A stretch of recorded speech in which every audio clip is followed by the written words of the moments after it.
Hi everyone, I'm Nikki Hart and welcome to a new episode of Design Like a Pro. I have a new tutorial for you today and we are going to tackle how to print booklets in InDesign. This is something that can be extremely tricky because there are several ways that you can look at this, and it even varies between a Mac and a PC. So I'm going to address those and the best techniques to print your booklets in InDesign. And one thing to keep in mind is there are two ways to create booklets. And so I'm going to show you the feature of InDesign that makes booklets so much easier, and we're going to contrast that to the more old-fashioned way of creating booklets. And so using the features of InDesign to your advantage is going to save you a lot of time. And keep in mind that a booklet can be anything. As long as there is some sort of binding and it's folded in half, that is a booklet with multiple pages. And so as you're designing your magazines, if you're designing little brochures or handouts or something that has multiple pages and it's stapled or bound in a certain way, this tutorial is for you, and we're going to show you the fastest, easiest way to tackle printing your booklets in InDesign. I'm using the latest version of InDesign. You are welcome to use any version that you have available. I will try to keep it so that it doesn't really matter what version you're using. So let's fire up InDesign and get started. So we have a booklet here. This booklet is a 4x6, and so it's a small little chapter booklet that I use when I work with authors to promote their books. And you've seen Jessica's work before in many of my tutorials. She's always so wonderful to let me use these as examples to help you guys learn a little bit more about design. And so we have a booklet for her, and it's a chapter booklet. Most of it's just text on the internal pages. And what it actually is a smaller version of her book that came out this week. And this is just the first chapter. So it's a great little promotional item here, and it's perfect for this lesson. In addition to that, regardless of the size of your booklet, regardless of the page count of your booklet, how you save it out really isn't going to matter. So don't feel bad if what you have is not exactly like this. As long as you have multiple pages and you intend to print those out and fold it over to create a booklet, you're basically going to have exactly what you need for this lesson. So now that the booklet is complete, we're ready to save it out. Now, in the past, what you would do is you would go to File, Export, you would save out your PDF, and you would end up with a PDF that's stacked in the order that you see it in InDesign. So you start with page 1 and you end with the back cover.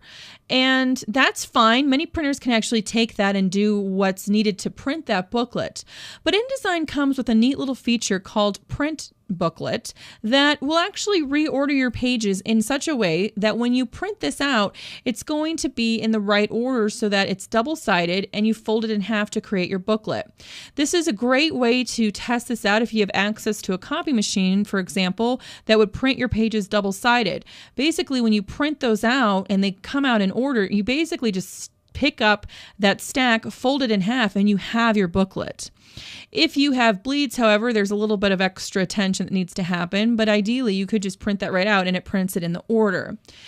And you would not get that if you were just printing from page 1 down to the last page. This is where Print Booklet comes into play. And if you go to this, you'll see a few settings. The first thing that pops up is a custom preset, and it's going to print to a PostScript file. And I have a preset in here that I'm going to walk you through. This is my 4x6 booklet, and I call it my default because I use this all the time, so I created a preset. And this does allow me on a PC to print to PDF. And this is what I want, and I want all of my pages. You also have options here of how this is going to be bound so that you're formatting this correctly. Most of the time, my projects for booklets are saddle stitched, but occasionally you may deal with a perfect binding, which is similar to hardcover or softcover books where you have a rectangle glue that's happening. So all the pages are essentially glued into the outer cover, and you create like a nice spine out of it, where saddle stitched means that you have staples that are holding your booklet together. So in this case, we are using staples to hold it together. We're not setting anything here. We're leaving our margins to automatically adjust, and we are going to print blank printer spreads. Now, what happens is you have the option to go into your printer settings here. And this is where it's very similar to where you export out your PDF. So you have options to select your printer, and this is based on what you have available. You can see my printer here, which is my inkjet, PostScript file, which is going to be your default. But if you're on a PC, you're going to have the option to go straight to PDF. And then everything else is a matter of having your settings match the preset that you always use for saving out print projects. And I use the same flow every single time, and it works all the time. And it makes it so much easier for my print documents. But you'll see one other thing that you want to check here is print blank pages. This is really important for booklets that have a blank page holding a space, or you have the inside covers of your book not have any content on them. So if I go ahead and cancel out, you'll see that I have a blank page here, and we want that to print. If we uncheck that, it's going to throw the flow of our booklet off. So if I uncheck that, and we go to preview, I have a very weird problem here. I have a blank page. But as soon as I click print blank pages, it corrects itself. You know that you're on the right track when you see the front and back of your book side by side. That's a good little test, but you're also going to want to go through and make sure that this lines up. So we can see now that our blank page is in there, and that's what we want. So number 2 and number 17 are actually printing on the same page, on the reverse side of page 1 and 18.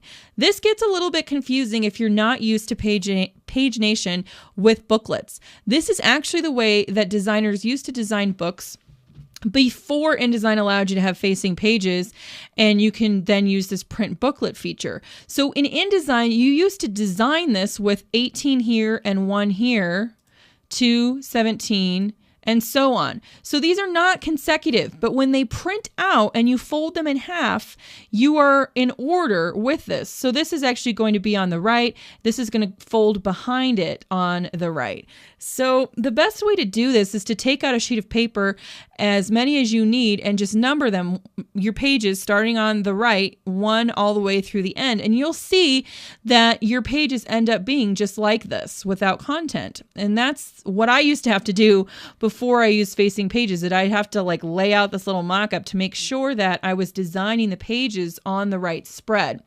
And what this is it's combining your 4x6 pages into one sheet of paper, essentially, because your printer is going to print this off and then crop it to your crop marks, fold it in half, staple it, and you're ready to go.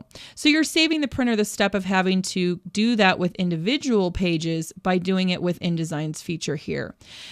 And the preview is what's really going to help you out. If you have anything that's screwed up, for example, if you don't have enough pages to fill your spread, where you have this go down and you have a double-sided page here, a double-sided page here, a double-sided page here, a double-sided page here, and a double-sided page here. If I were to say get rid of these last 2 pages, and we only have 16 pages, if I go to print booklet now and go to preview, we have blank pages, and it's automatically filling in those blank pages wherever it fits to make your booklet. You have a complete booklet, but you have a problem with all of your pages because now you have a blank page. So your front cover and your back cover are not lining up on the same page. And that is a problem. So if you see that, you don't have enough pages in your booklet to complete the booklet. And the best way, and I've talked about this before, is that you want to have an even number of pages and an odd number of spreads. That's a good test for you to make sure that you at least have enough pages to make up your booklet so that you don't have any blank page issue aside from the one that you definitely want to have. So now when you're ready to print your booklet, we go back and we set our preset here and we make sure that all of our pages look the way that they should. We go back to print settings, and as I said, you can come through here and set this up just like you would any other PDF. So we're going to use a custom size paper here because this is going to add what we need in width, and it's going to maintain the height. It's the width that gets larger because it's going to double our 4x6. So the 6.5 here is accommodating any bleeds that we have set, as is the width, but you'll notice that it's not 4, it's 8, and that's because it's doubling it. It's putting 2 pages on one sheet of paper for us to print off. Everything else we want to keep the same here. If your printer likes having crop marks, you can go ahead and include that. You definitely want to check use document bleed settings because we have bleeds set up for our covers. We're going to have composite CMYK for where I'm at, so we're going to print all of this. Also, we can check text as black if we want to, but I don't have all of my text as black, so I'm going to uncheck that so it doesn't have any weird effects on any part that I have colored text. Everything else is pretty much default that comes with InDesign. And then my last step is to utilize my PDF preset that I have talked about before where I use my high-res outlines. This is going to take all of that text and it's going to condense it and outline it is what it's going to do. And that works really well for older printers who won't have your font. So that's what I have. When you're done here, you can go ahead and save this preset so you can use it again if you want to. That's the best way to have something that you're going to be using over and over again. You hit OK here and then you hit print. And then I have if you have any URL missing links, it's going to alert you to that or any sort of issue. So I'm just going to hit OK. And what it's going to do is it's going to create that PDF. You're going to get a dialog box here to open this up. To save this, now it's time to save this where you want to. So I'm going to go ahead and hit save and it's going to create that PDF. Notice that your dialog box looks a little bit different than when you're exporting your PDF. And that's because you're actually using the print function here. So it is creating that PDF slightly different than when you are going to export it. When you're done, it's important to open this up. And when you're printing to PDF, it's going to open up automatically. And this is what it looks like.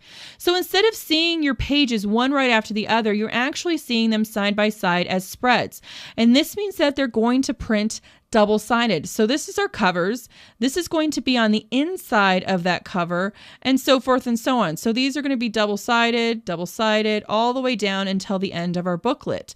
And then when you print them and fold them, it's going to be in order, one page after the other, the way you would read a book. And that's the key difference between printing your booklet and exporting out your pages individually, is that you can print these out and have them go in the order that you need to. Now, one thing, what happens, again, if you're on a Mac and you don't have that option to save as a PDF, if I go back to my printer settings and switch this to PostScript file and keep everything else the same, we're going to have the general settings here, but the PostScript file and the distiller is actually going to house our settings, and hit OK and hit print. Instead of a PDF, I'm going to get rid of this extension. Instead of a PDF, we're going to create a PostScript file. And it's going to go through the same process as our PDF. The only difference is that it's not actually creating a PDF. Okay, and so once that happens, you can see that we now have a PostScript file, and this is not the same as a PDF. We actually need to create that PDF, and that's going to require the use of Distiller. And you can open this, right-click here, and go to Acrobat Distiller, and it will open up our Distiller for us. And if you right-click and do that, it's automatically going to bring in that PDF and that PostScript file and create the PDF for us. Okay, and so we have this here, and you can see that I have access to the same PDF presets that I do in InDesign. So I'm just checking my 4x6 booklet so that I have that. And then it's going to create that booklet for us. If I go back to our file here and open up our PDF, you can see that we have that PDF as well. And again, what you can do is you can drag and drop your PostScript files too. So if you opened up Distiller instead of right-clicking, you can drag your PostScript file in here and it's going to create that PDF for you. All right, and it's done. So if I double click this, it's going to open up my PDF so I can make sure everything looks exactly the same. So that's basically how you would create booklets in InDesign. I want to thank you guys so much for watching this tutorial. If you struggled at all, please leave me a comment below and I will do my best to answer those for you. And go ahead and subscribe if you haven't already, please. That will keep you up to date with all the latest and greatest here at Design Like a Pro. I thank you so much for watching, and I will see you all in the next episode. Bye!